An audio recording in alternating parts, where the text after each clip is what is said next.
How is everything in India? So we went to vote yesterday, and You turns went to out vote or you went to the boats? I went to vote. It was our Oh, election day. sorry. I really wasn't trying to be sarcastic there. This was a dick move, and I actually pronounced my V correctly. Well, or not. Okay, fuck off. So, what were you voting for? What was the election? It's a general assembly election. So basically it decides which party runs the state. So it's Oh, kind of wow. like a So it's governor's race. right. And And is it a party or a person? it would be a party or a group of parties that form a coalition. I like that. That's what Belgium does. Yeah, nice. I think I've been How's that gone from work? India for so long. Sister's been gone. I don't know what Right. happened to mum. None of our names are there in the election list. Oh, no way. Yeah, fucking So awesome. you're doing what we do over here. They cancel you out if you miss an election or two. Yeah, I think so. you no longer exist. Wow, that's so you drove all the way over there and got the frustrating. Okay, explain one thing to me. Since you have God knows how many hundred dialects over there, Mhm. are the election forms all in Hindi or I mean, how's that work? I think in each state they use the main local language. Because see, Kannada is Okay. not a dialect; it's actually its own Oh, language. it's a language itself. Okay, I didn't know Yeah. that. So Huh. Kannada. So here it was in Kannada, but they had like people sitting with those forms to help Yeah. if you don't know the language. So they basically spoke like several local languages plus Nice. English. So it was fine. Oh, Eh? cool. It's just that Wow. they had to look through all our names and say, yeah, not there. My dad, who passed away 12 years ago, his name was there, still available to vote. I don't want to tell you how shady all of that sounds, but I since I'm know it living it, does. since I'm living it here, I think it's okay for me to say. So last time Kathy ran for some office, he's my son-in-law now, went to go vote for, and he'd been removed from the rolls. And he was like, Nice. "How have I been removed?" And they go, "Well, you must not have voted in the last election." He goes, "Do I have to vote in every single election?" And they just want to get anybody off that won't vote for them. That's the trick. Yeah, I've been gone since like 2010. No wonder I wasn't even there. Yeah, I mean, yours makes sense, but your sister was in school, so you'd think that Yeah, would be a different deal. and she Hey, was gone man, for 3 years. there's no prize for second place. Whoever wins wins. I know. Yeah, people always think that you get some kind of conciliatory thing. You don't get anything if you're in second. Nothing. Not in politics, at least. Otherwise, I would have got a No, well, participation trophy. Damn it. yes. Well, you do get that because people do talk to you about it the rest of your life. So, Mm-hmm. you know, I had a conversation with a lady going on yesterday for my entire train ride, which, was 8 hours, about her not liking the way a construction site works that we're not even involved in. It's somebody we hire in the city. And Oh, she grumbling wanted me about to do something something built. about it. It's like a sewer and curb thing. And she's like, "Well, you need to Oh, do this, this, and this, and this." And I go, I don't run that. That's not my expertise. I'll pass it on to the city manager. And she's like, "I thought you were somebody. I thought you were a person that would get things done." And I'm like, I did everything you asked me within an hour. When does that ever happen in politics? Ever. 1 hour. I had it all done. Everybody who doesn't do shit has an opinion about how shit needs to be done. Right. It is Ugh. so hilarious to shoot arrows from the cheap seats. And I'm out on the field, man. I got to figure out how to navigate while I'm getting hit and shot at from behind and everything else.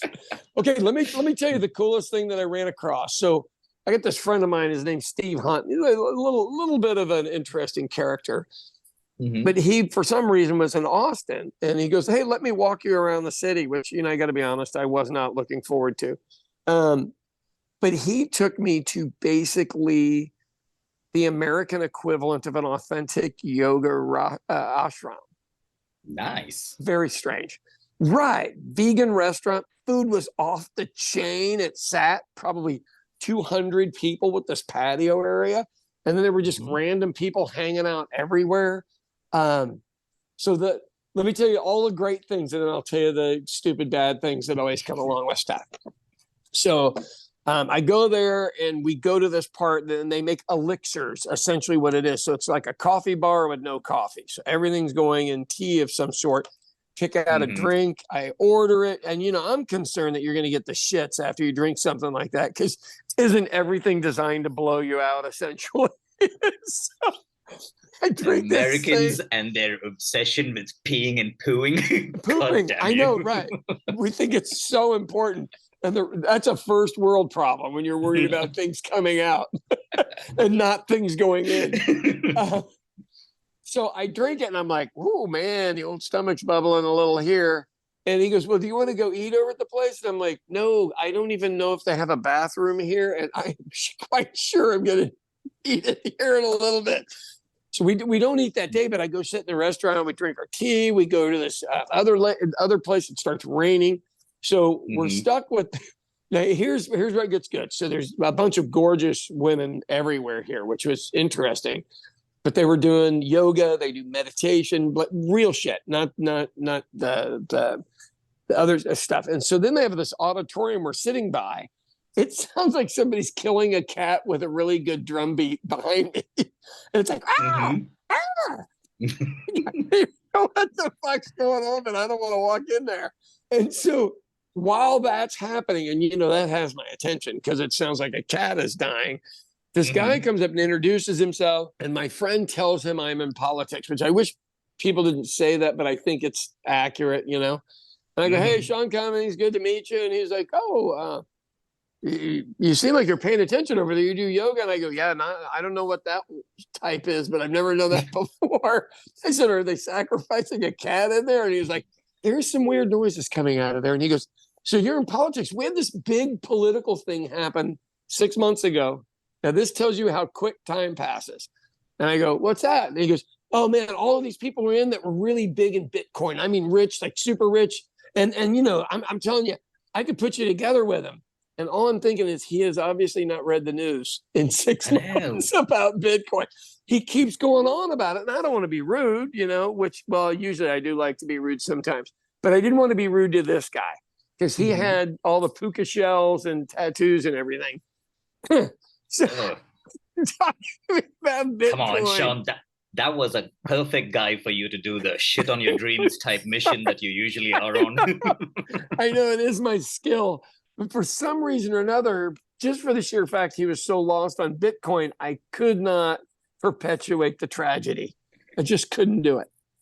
But I did. So I did go eat there yesterday before the train ride, and the food was just beautiful. And the place was dead silent and quiet, and just a little bit of low music going on. That was the best breakfast I've had in years, just for ambiance and food. Isn't that crazy? Nice. Yeah.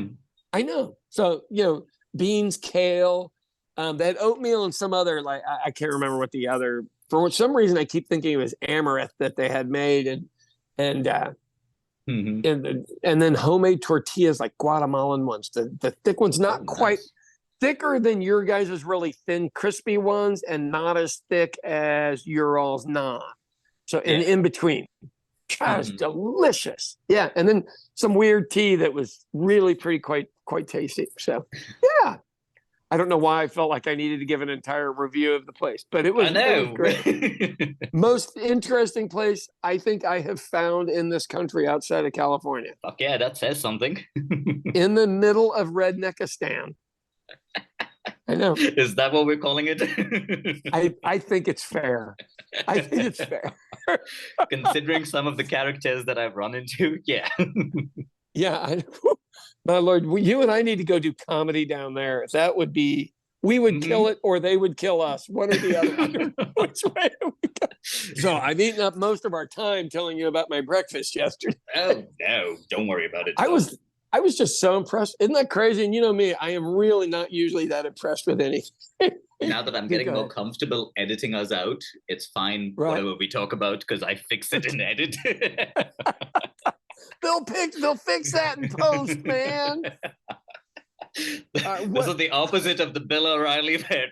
I'll do it live. Fuck it. I'll do it live. God damn it. Don't you remember? And why was he cussing on that? You're on national television. I have no idea. You're like, grow up, boy. I mean, just do it live. How low is your confidence level? What else would you like to talk about there? Oh, a group of people that I was avoiding for a while. They fall under that particular category of Johnny Two Shits. Anything I tell them. A couple of years ago was the first time I heard that term, and I didn't know what it meant till I asked Alex. Go ahead. Tell me what it means. I don't know what it means. Really? Okay, so it basically means, like, if you tell Johnny you took one shit, Johnny will tell you, I took two. So you... Okay. Yes. I may have come across a few of those in my life. And so my son calls that, and you may have to cut this word out, he calls it big dickin'. So like no matter what you do, they pull their thing out and want to show you that it's bigger. So Johnny Two Shits is way better than big dickin'. I know. You know, you're real happy you bought a sailboat, and some asshole's like, well, you know, I got a yacht and it does this and it's got a helicopter. Right. You're like, you know, the story that comes to my mind was like remember we made you made 2 batches of jerky just before I was leaving. Yeah. And the first batch, we didn't like how it tasted. So you were like, okay, I'm going to go back and make it better so that you can take it with you. I think I made beef tenderloin jerky. I made literally jerky from beef tenderloin. Mm-hmm. Is that going to get you in trouble? Is that going to get you in trouble with a third of the country? Considering the amount of times we swear on this damn thing, I don't think anyone's worried about me saying beef. Like even on Spotify and on YouTube, we have to mark it as explicit just so that we don't get into trouble. God, isn't that crazy? Wow. Okay, a couple of people here, and they were like, oh, what is this? And I was like, oh, it's basically beef jerky. Sean made it himself. And they're like, they took a bite of it, and instead of telling me it tasted good, none of that shit. They were like, oh shit, I can make this. And I was like, motherfucker, you've never been in the fucking kitchen. You've never seen a smoker. You've never fucking done any of this in your fucking life. I don't know how the fuck you thought that you are going to make this and give it back to me. and you don't eat beef on top of it. No. Welcome to my entire world. You are fortunate because I never look at what you do for a living and think that I can do it because I have to call you to teach me how to turn it on and off. Right? And my answer is usually power on, power off, Sean, restart the damn thing. Shut it off, Sean, count to 10. Just like last time. Just like last time. You know, when people do that with me on food, I have to be honest, I just stopped talking to them because invariably everybody has their secret recipe. So I knew this guy named Larry Stein. I mean, not Larry Stein. What's it? The guy's last name Stein. I can't remember his first name. His deal was whatever the recipe is, I put in twice as many spices. And I go, does that include salt? And he said, did I say twice as many? And I'm like, okay, but if you doubled up the salt, I mean, I don't even know what I can say to this idiot. It's so bad. And you go, so you have gritty food because there's literally too much spice. It wasn't a compliment. It became the dish, you know? And as you all would know, you guys like your spice. So yeah, we try and balance it as much as possible. But you know, it's kind of like heroin. You guys have been doing it a lot longer. You can do more. Meth might be a better example. Right, there you go. Okay, that was awesome. I've got a great tolerance for meth, man. Yeah, that's what so many times, like especially with you. Like in my head, the first thing, like my gut reaction was to snap back and be like, shut the fuck up. You've been cooking for 30 years. I don't know what the fuck you're telling me. But then I think with cooking, it's a lot worse. And also with like writing and shit. But cooking's the worst thing I've ever seen. Anything you make, every Tom, Dick, and Harry has like some sort of fucking explanation on how to make it better or their method of doing it. They watched a TikTok video, so they got it. Yeah, fuck that. And here's the thing. The funny thing about all of that is you go, I can tell you specifically who has made me the best food of every single dish ever in my life. And your sister's got like 3 of them in my top 10. Seriously. And you go, yeah, you guys don't understand how rare it is. And then I have this lady named Lorena that I worked with for years, probably has equally as many as your sister or one more. And then my brother-in-law, who has 7 gold medals at the World Culinary Olympics. Those are the three best I've ever seen. And your friend's gonna go make some jerky tomorrow.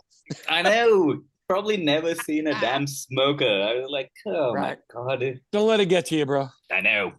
I get annoyed by these things. I would almost have to think that he was a 22-year-old white male with that kind of confidence. Dude, like no some of the people I run into, their level of confidence, I'm envious of. Like till date, even like I still like duck into rooms at times. Excuse me, sorry, all of that shit. These people just walk in like they own the damn place. They own it. I don't know what to tell you on that one, bro. Except I love the term, but I think it should be called Johnny Bag of Balls. Alex was the one who taught me that term. Someone said something about how much beer they drank, and someone behind Alex said, "Oh, that's what I do on the weekdays." He leaned to me and he was like, "Johnny Two Shits," and he walked off. I'll give you my Johnny Two Shits of the day. So I had this really nice Airbnb, and it had Ely coffee, the Italian coffee. And so I've been very spoiled for 4 days, and now I'm back to this shit in my styrofoam cup. And one of the two is definitely better. And I'm not going to say which one, so you can't call me a Johnny Two Shits. but I won't lie. It's crossed my mind as I'm drinking it that this is pales in comparison to the other one. Are you being mean to our Folgers? I'm embarrassed to say I think this is Sam's Club brand coffee, which is even lower. Right. Even lower. That's like us getting a discount on the Folgers and going like, all right, guys, great value. It's cheap, but it's shitty, but we're gonna do it. Yeah, Johnny Two Shits is good. That was something that popped into my head. So when you voted, did you do you look and go, oh, I know that family, that person's all right. I know that family, that person's all right. So what we do is we look for a familiar name because most people really have not done their homework. And even me, who's heavy in politics, I don't know a bunch of the people because, you know, some of them just, especially if they're on the side that's in power, you know, they're going to probably win anyway. And I'm just looking to see if they're the better person. But I mean, with your guys' 20-letter last names, do you know who the people are?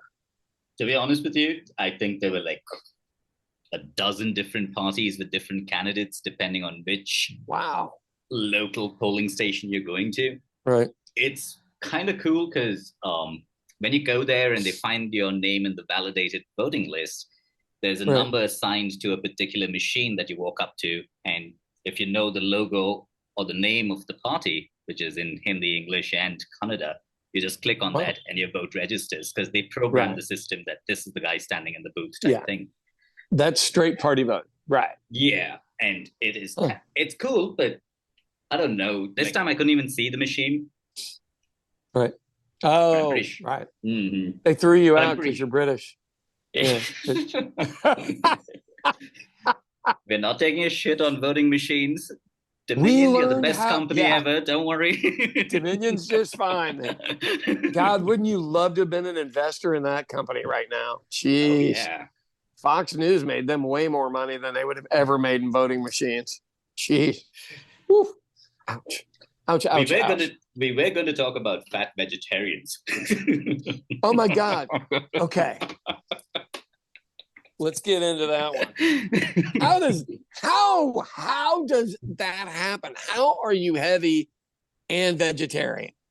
How is that possible? I honestly do not know. Like, I would actually walk by all of these, like a local, they call them like breakfast restaurants where they serve like all our South Indian breakfast dishes. And you'd always see like fat people standing out there. And I think now it's even worse.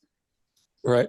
And I'm like, how much are you eating in a day? Are you sure it's just 3 meals? And what exactly is this permutation and combination of vegetarian food you need to input? I am so tempted at times to walk behind them and pat them on the back and be like, well done. You must wake up really early in the morning to get through all of this food. I'm over here at the feed bag, or I got the trough going. So I worked with this guy. I worked at Cablevision, which is like a television news when cable TV was first out. And I was a teleprompter operator, and they had this big thing that we turned. So the words you were reading as the newscaster rolled by your face. I know, I'm just saying it for the other people that don't know. And then I was a camera operator, and the cameras weighed like 5,000 pounds back then, and they were on hydraulics and barely moved around. So we had a director that was vegetarian, and he figured out I knew a lot about food. So, I helped him learn how to order and stuff. But everything he ordered was fried and had a cream sauce. And I don't think those two things necessarily get you if you do hard work all day. But if you don't do hard work all day as a male, you don't need 2,700 calories. That's like if you're moving, that's the minimum. And if you're eating 5,000 a day and you're not doing anything, that's looking for a storage facility. You've got proof that you had enough money to buy more food than everybody else. How about that? That's the weird part, right? Back in the day, like India was one of those countries where it was prosperous if you were fat. You were a prosperous. Italians are the same way. That is very similar. I also wonder how much of it has to do with our old agricultural economy going away, and now all of us have software jobs and desk-based jobs. Whether we just continued on the same diet that was proper fuel for a hard day's work of farming, but we're just dumping all of that shit, but just sitting in front of a telly or in front of a computer and still consuming the same number of calories. Right. Well, and your food tastes so damn delicious. How do you go from being used to having deliciousness 3 times or 4 times a day, a little snack on your way home and stuff? If you were doing farm work, nobody cares. You were trying to keep weight on, total. Yeah. You have first world problems now where literally you're working with your mind, and every Isaac Asimov science fiction book is coming true. Our heads are getting bigger, but really it's because our faces are getting fatter. It's not really that the brain is increasing. Our faces are getting fatter. But it's an interesting concept to watch. So my cousin Andy, that's from London, was here in Kansas City years ago. And he was talking about Americans. And he goes, well, why are Americans so big? Because we were the first ones in the world to just blow up and get really heavy. And I said, we don't know what the word enough means. And he goes, what? And I said, I think we have an inherent chip on our shoulder that we want to prove to the world, since all of us had to leave somewhere else and come here, that we're better. And that inherent chip turns into this big empty space in your belly, because other people may get it from spirituality to fill that. They may fill it with love in their family, stuff like that. But in America, we have been consumers to fill that for a very, very long time. I mean, you think about it, World War II is when we got all of our money. We stole it all from England because, they couldn't build anything we could. Before that, we were a poor agrarian society, much like everywhere else in the world. Everybody was just trying to not lose their farms, and having enough food was the problem. And so I, as a kid, 1960, watched the affluence kick in. But, the portions served in restaurants were half the size they are now. So it's not just that we're stagnant, because people always go to Kathy and like, how are you two so thin? And you go, we walk for 5 hours a day. Hours, not 5 miles, hours. I can eat any damn thing I want. You were the only one who understood why I ate off the kids' menu, and I would ask you to make me like half a portion of what you would actually serve. And so, Deepak, I order that in restaurants, and I go, look, charge me the same amount, just give me half. I don't want to throw it away. I don't want to waste anything. I mean, I'm from a big family. Shit, we didn't waste anything. And they still can't do it. I still will get it like in a box, and I go, no, I don't want to eat it twice. I just, and we cannot get enough here. And you guys are getting a taste of it. Yeah. Look, you guys are going to get to the pre-wealth periods that you were before the English ever came over and taught you how to do business. I mean, you're going to arrive there just because of manufacturing and computers. I mean, literally, you're probably a decade or 2 decades away. You have more people than China. I don't know how you did that in a short period of time, but I have a pretty good idea. And eventually, what do you do with that prosperity? What do you do with it? What is enough? When do you stop? It would be the same thing that America went through as well. It's what you actually mentioned. It's the death of the grand ideas. Nobody cares about religion. Nobody cares about politics. Nobody cares about their neighbor. It's all about just blatant consumerism and marketing and advertising. So enough is not enough. The next 6 months, if I was still at an advertising agency, I would sit down and see why the profits have flatlined. I would add a feature, tell them replace that previous shit you'll have. That is not the standard or class of wealth you need to sit at right now. You'll make money, take another loan and buy this new shit which I've added to it. Right. And keep the chase going. If you don't have the chase, look, I had a conversation with my son down in Austin, and he was like, I am just not going to have money problems in my life. And I was like, okay, well, how do I say something without being really rude? The world's going to punch you a few times, and you're never going to see it coming. And hey, look, man, I went from being really well off to zero in a very short period of time in my 20s. And you know what I learned out of this whole thing? I'll be very philosophical here. I learned at my wealthiest point in life, and I struggled for nothing at that point. And I learned I was miserable. So I ate more, I drank more, I was out all the time. I was doing whatever it took to fill whatever that void is. And what women will tell you is, you know, when they feel sad up here, they'll rub their belly and go, I'll make myself feel good here. Men, when we feel sad up here, they go downtown and make that feel better. And I don't know, you guys are literally America in 1950. Exactly. Half the country's still starving to death, and the other half is buying their first home. They got this, they're working for cars. And China was there about 15 years ago. But then what? What are you guys going to do when our economy crashes? Because sooner or later, this thing crashes. That's the weird part. All the multinational companies where people are seeing the middle class wealth for the first time in their generations, what happens when the parent companies that are predominantly in Europe and America, when those economies have a downturn, this obviously gets fucked. It's not just a downturn. So it is a steady 2% drop. And so I started working union jobs when I was 18 years old, and I made, not ironic, $18.75 an hour plus benefits. Was I worth that? Oh God, no. Oh no, I wasn't. I was worth about $8, but that's what it paid. So, you know, I worked jackhammers and all this other stuff. With that, you could buy a house, 2 cars, put your kids through school. You didn't have money to put them through college, but you could feed everybody every day and afford health care off of a labor job. And you guys are almost to that crux.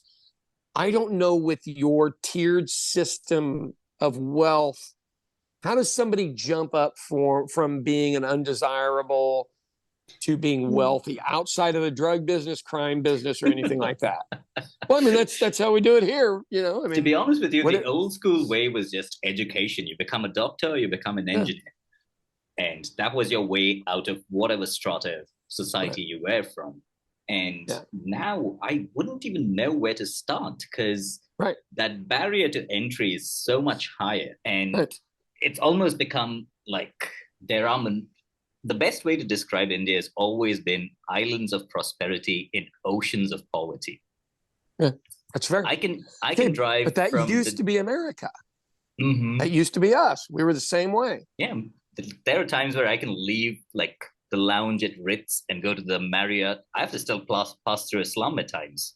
That's on the side of the road. But when you were here, did you not see that same thing starting back up here? Yes, I did. I mean, we have tent cities here, which no one would have tolerated 10 years ago.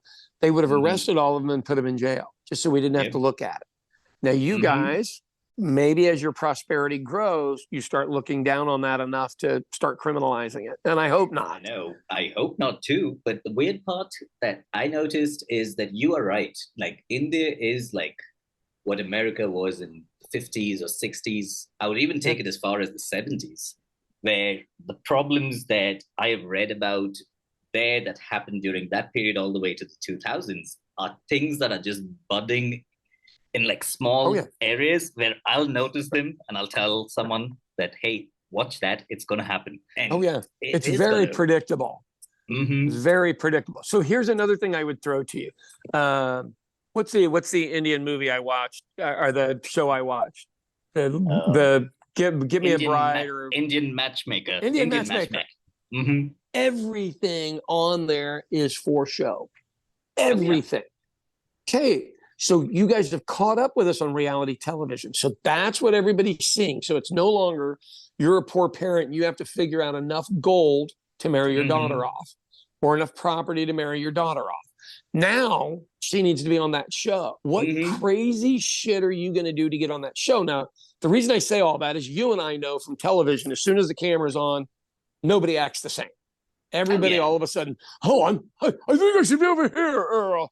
You know. Plus, the magic we can create in the edit suite. If I want if I want this whole conversation to turn into a fight between you and me, I know how to do that on an edit.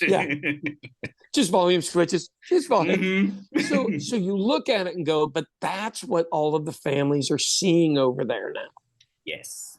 And that inherently, so Walt Disney, when I got married the first time over here, I'm like, God dang Walt Disney, that son of a bitch has set the bar up so high that every girl thinks they're going to get a prince and a princess, and all of these things are going to work out. And if you look at Walt Disney movies, it will tell you how we got from middle-class people just having regular, normal marriages, starting in a small home and getting bigger, to it's got to be everything off the chart. So Walt Disney was our version of your bride matchmaker.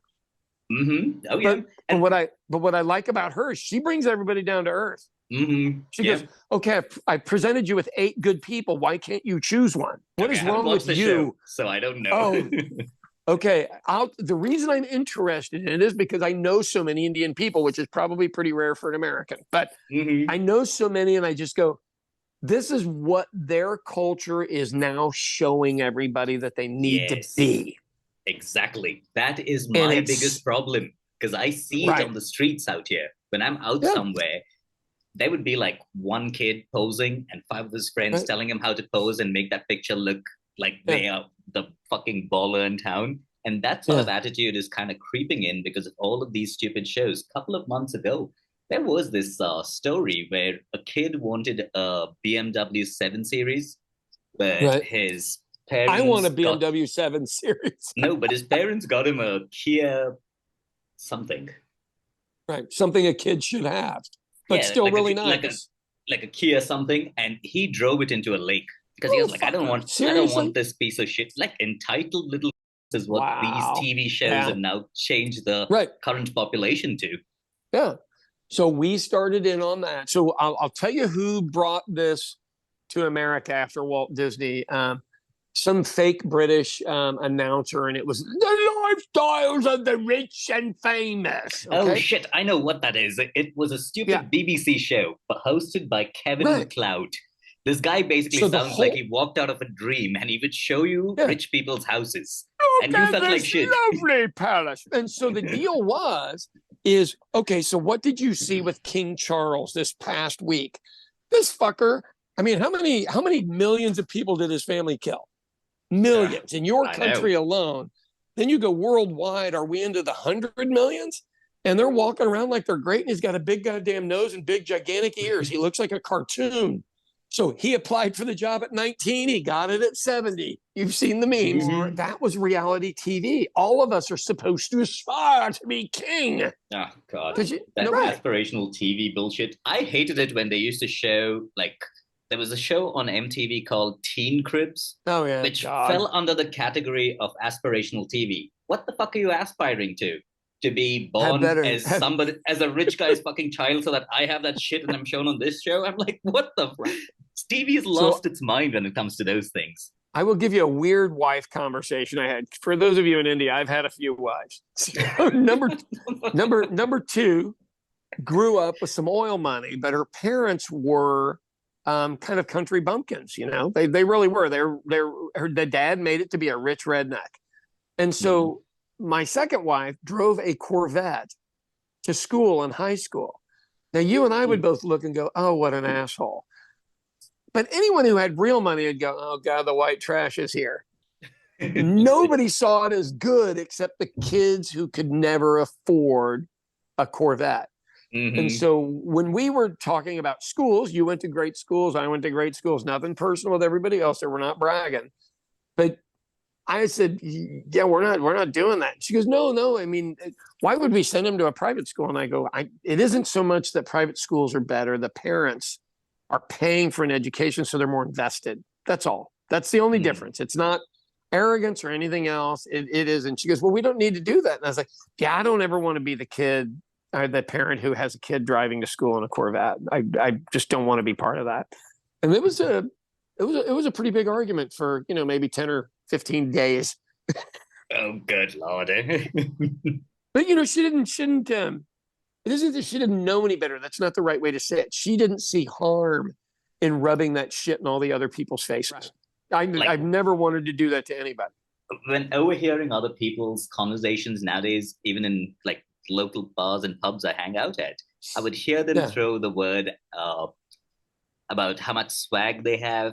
Well, and the thing is you've seen what I'm willing to drive. I don't have a confidence problem. I don't need to, I just always look at stuff like that. When you're showing off like that, I just think you got a small willy. You go, the insecurity of it all. You go, if you need something that big outside of your body, that says something attached to your body right there. So I've just never been, I think in my early 20s, I wanted to own nice stuff because I thought that would make me happy.